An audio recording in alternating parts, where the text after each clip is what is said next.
ഹൃദയത്തിൽ തൊട്ട് ഒരു നല്ല നമസ്കാരം. ഞാൻ മധുസൂദനൻ. ശാസ്താവിംഗ വ്ളോഗിൻ്റെ ഇന്നത്തെ വീഡിയോയിലേക്ക് സ്നേഹപൂർവ്വം സ്വാഗതം. ഏവർക്കും ശാസ്താവിംഗ വ്ളോഗിൻ്റെ ഹൃദയം നിറഞ്ഞ തിരുവോണാശംസകൾ. ബാംഗ്ലൂർ മഹാനഗരത്തിലൂടെയുള്ള ഒരു കറക്കമാണ് ഇന്നത്തെ പരിപാടി. ഞാനിപ്പോൾ നടക്കുന്നത് ഇന്ത്യയുടെ തന്നെ അഭിമാനമായ ഒരു പൊതുമേഖലാ കമ്പനിയുടെ അടുത്തുകൂടിയാണ്. ഹിന്ദുസ്ഥാൻ എയറോനോട്ടിക്സ് ലിമിറ്റഡ് എന്നാണ് പൂർണ്ണമായ പേര്. ചുരുക്കി പറഞ്ഞാൽ HAL. പ്രതിരോധാവശ്യങ്ങൾക്കുള്ള വിമാനങ്ങളുടെ ഗവേഷണവും നിർമ്മാണവും ഒക്കെയാണ് ഇവിടെ നടക്കുന്നത്. പണ്ടുകാലത്ത് ഉപയോഗിച്ചിരുന്ന ഒരു ഫൈറ്റർ വിമാനത്തിൻ്റെ ഒറിജിനൽ ഇതിനു മുമ്പിൽ പ്രദർശിപ്പിച്ചിട്ടുണ്ട്. കുറച്ചു ദൂരം നടന്നപ്പോൾ കപ്പൺ പാർക്കിലെത്തി. ബസ്സിലും മെട്രോയിലും നടന്നുമൊക്കെയാണ് ഇന്നത്തെ യാത്ര. ബാംഗ്ലൂരിൻ്റെ ലാൻഡ്മാർക്കുകളിൽ ഒന്നായിട്ടാണ് കപ്പൺ പാർക്ക് അറിയപ്പെടുന്നത്. കർണാടകത്തിൻ്റെ നിയമസഭയായ വിധാൻ സൗധവും ഹൈക്കോടതിയും HALഉം വിശ്വേശ്വരയ്യ ഇൻഡസ്ട്രിയൽ ആൻഡ് ടെക്നോളജിക്കൽ മ്യൂസിയവും ഇതിനടുത്താണ്. ബാംഗ്ലൂരിൻ്റെ ശ്വാസകോശങ്ങളാണ് ലാൽബാഗും കപ്പൺ പാർക്കും. ഇവിടെ നിന്ന് കുറച്ചു ദൂരം മുന്നോട്ട് നടന്നാൽ ക്വീൻ വിക്ടോറിയ സ്റ്റാച്ചു കാണാം. ശില്പി തോമസ് ബ്രോക്കാണ്.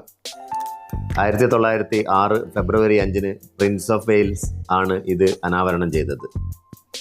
സിഗ്നലിൽ പച്ച കത്തുമ്പോൾ വാഹനങ്ങൾ കുതിച്ചുപായുന്നത് കാണാൻ ഒരു കൗതുകമാണ്. കൂടിൻ്റെ വാതിൽ തുറക്കുമ്പോൾ പോരുകാളകൾ കുതിച്ചുപായുന്നത് പോലെ. എൻ്റെ മുന്നിലുള്ള റോഡിലൂടെ നേരെയും തിരിഞ്ഞുമൊക്കെ പോയാൽ മുകളിലെ ബോർഡിൽ കാണിച്ചിരിക്കുന്ന സ്ഥലങ്ങളിലൊക്കെ എത്താം. നല്ലൊരു പാർക്കാണ് ഈ കാണുന്നത്. ഏതായാലും ഒന്ന് കയറിയിട്ട് പോകാമെന്ന് വെച്ചു. ബാംഗ്ലൂർ ഡെവലപ്മെൻറ്റ് അതോറിറ്റിയുടെ പാർക്കാണിത്. മനൂബൻ, ആബാബൻ എന്നിവരുടെ തോളിൽ കൈവച്ച് നടക്കുന്ന മഹാത്മാഗാന്ധിജി. ഒരു ഊന്നുവടിയുടെ സഹായത്തോടെ നടക്കുന്ന മഹാത്മാഗാന്ധിജിയുടെ പ്രതിമ. ചർക്കയിൽ നൂൽക്കുന്നതും ധ്യാനത്തിലിരിക്കുന്നതുമായ പ്രതിമകളും ഇവിടെ കാണാം. അവതാരഗണത്തിൽപ്പെടുന്ന ഒരു ജന്മമാണ് മോഹൻദാസ് കരംചന്ദ് ഗാന്ധി എന്ന നമ്മുടെ രാഷ്ട്രപിതാവിൻ്റേത്. ഈ വിമാനത്തിന് പുറകിൽ കാണുന്നതാണ് Visvesvaraya industrial and technological museum. നടുക്ക് കാണുന്ന വാസ്തുഭംഗിയുള്ള ഈ കെട്ടിടം മധ്യരാജാവായ വിജയ് മല്യയുടെ ആസ്ഥാന മന്ദിരമായിരുന്നു. ഇക്കാണുന്ന നിർമ്മിതി ചിന്നസ്വാമി അന്താരാഷ്ട്ര ക്രിക്കറ്റ് സ്റ്റേഡിയമാണ്. ഇതിന് തൊട്ടടുത്തായിട്ട് തന്നെയാണ് ശ്രീ കണ്ടീർവ ഇൻഡോർ സ്റ്റേഡിയം. ബാംഗ്ലൂർ വൈരുദ്ധ്യങ്ങളുടെ ഒരു നഗരമാണെന്ന് പറയാതെ വയ്യ. ചില ഭാഗങ്ങളിൽ മൂക്കുപൊത്താതെ നമുക്ക് നടക്കാൻ കഴിയുകയില്ല. മറ്റു ചില ഭാഗങ്ങളിൽ ഫൗണ്ടനുകളും ശില്പങ്ങളും കമാനങ്ങളും പൂന്തോട്ടങ്ങളും പൂക്കളുമൊക്കെയായിട്ട് അതിമനോഹരവുമായിരിക്കും. കോർപ്പറേഷൻ സർക്കിളിൽ നിന്ന് ബസ് കയറി ഞാൻ നേരെ MG റോഡിലെത്തി. ബാംഗ്ലൂരിൽ വരുന്നവർ തീർച്ചയായും ഒന്ന് കാണേണ്ട സ്ഥലം തന്നെയാണ് MG റോഡ്. ട്രാഫിക് ബ്ലോക്കിൽ പെടാതെ MG റോഡിലെത്താനുള്ള ഏറ്റവും എളുപ്പ വഴി മെട്രോയാണ്. മെട്രോ സ്റ്റേഷൻ ഇതിൻ്റെ ഹൃദയഭാഗത്താണ്. പേഴ്സിൽ കിടന്ന് പിടക്കുന്ന ധാരാളം പണമുണ്ടെങ്കിൽ ഇവിടെ നിന്ന് പർച്ചേസ് നടത്താം. അതല്ലെങ്കിൽ ഒന്ന് കണ്ടുപോവുക എന്ന ഉദ്ദേശം മാത്രം മനസ്സിലുണ്ടായാൽ മതി. എൻ്റെ പോസ്റ്റ് പെയ്ഡ് കണക്ഷൻ കട്ടായിരിക്കുകയാണ്. ഗൂഗിൾ പേ വഴി അടക്കാനും കഴിയുന്നില്ല. റിലയൻസ് ജിയോയുടെ ഓഫീസ് എവിടെയാണെന്നറിയാൻ വിവോയുടെ കെട്ടിടത്തിൽ കയറി. ഇവിടെ വെച്ച് പരിചയപ്പെട്ട അൽത്തമാഷിനെ കുറിച്ച് 2 വാക്ക് പറയാതെ വയ്യ. എന്നെ ഹൃദ്യമായ ചിരിയോടെ സ്വീകരിക്കുകയും വിശേഷങ്ങളൊക്കെ ചോദിക്കുകയും ചെയ്തു. ബില്ലടക്കാനാണെങ്കിൽ എന്തിന് റിലയൻസ് തിരഞ്ഞു പോകണം, ഞാൻ തന്നെ അടച്ചു തരാമെന്ന് പറഞ്ഞ് ഗൂഗിൾ പേയിലൂടെ എൻ്റെ ബില്ല് അദ്ദേഹം തന്നെ അടച്ചു. ആ തുക ഞാൻ അദ്ദേഹത്തിന് പണമായി കൊടുത്തു. Altamash, really thanks for your kind hearted and generous behaviour. MG റോഡിലെ പ്രധാനപ്പെട്ട സ്ട്രീറ്റുകളാണ് ബ്രിഗേഡ് റോഡും ചർച്ച് സ്ട്രീറ്റുമൊക്കെ. വൈകുന്നേരമായാൽ ഇവിടെയൊന്നും കാലുകുത്താൻ ഇടമുണ്ടാവുകയില്ല. അത്രമാത്രം തിരക്കായിരിക്കും. നമ്മെ ആസ്വാദനത്തിൻ്റെ പരകോടിയിലെത്തിക്കുന്നതാണ് MG റോഡും ബ്രിഗേഡ് റോഡും ചർച്ച് സ്ട്രീറ്റുമൊക്കെ. എല്ലാ വമ്പൻ കമ്പനികളുടെയും ഔട്ട്ലെറ്റുകൾ ഇവിടെ കാണാം.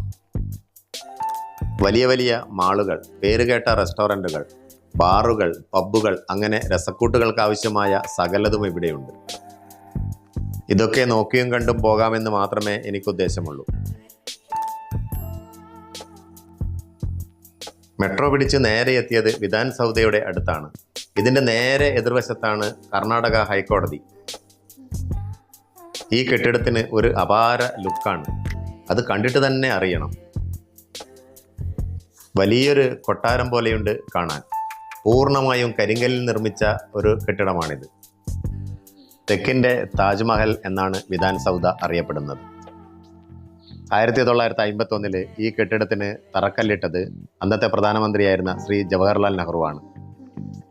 നഗരത്തിൻ്റെ ഒത്ത നടുക്കായുള്ള ഈ കെട്ടിടം പൂർത്തിയായത് 1956 ഇതിൻ്റെ നിർമ്മാണത്തിന് മുൻകൈയെടുത്തത് അന്നത്തെ മുഖ്യമന്ത്രിയായിരുന്ന കെങ്കൽ ഹനുമന്തയ്യ ആണ്.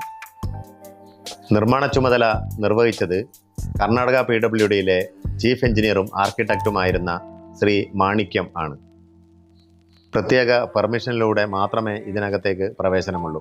പ്രവേശന സമയം രാവിലെ 9 മണി മുതൽ വൈകുന്നേരം 5 മണി വരെയാണ്. ഈ കെട്ടിടത്തിൻ്റെ മുൻവശത്തായി സർക്കാര കൽസ ദേവര കൽസ എന്ന് ആലേഖനം ചെയ്തിട്ടുണ്ട്. Government work is God's work എന്നാണ് ഇംഗ്ലീഷ് പരിഭാഷ. ഈ കെട്ടിടത്തിൻ്റെ സ്റ്റെയർ കേസിന് 45 സ്റ്റെപ്പുകളുണ്ട്. 204 അടി വീതിയും 70 അടി താഴ്ചയുമാണുള്ളത്. ഇത് അസംബ്ലി ഹാളിലേക്ക് നേരിട്ട് പ്രവേശിക്കാനുള്ള വഴിയാണ്.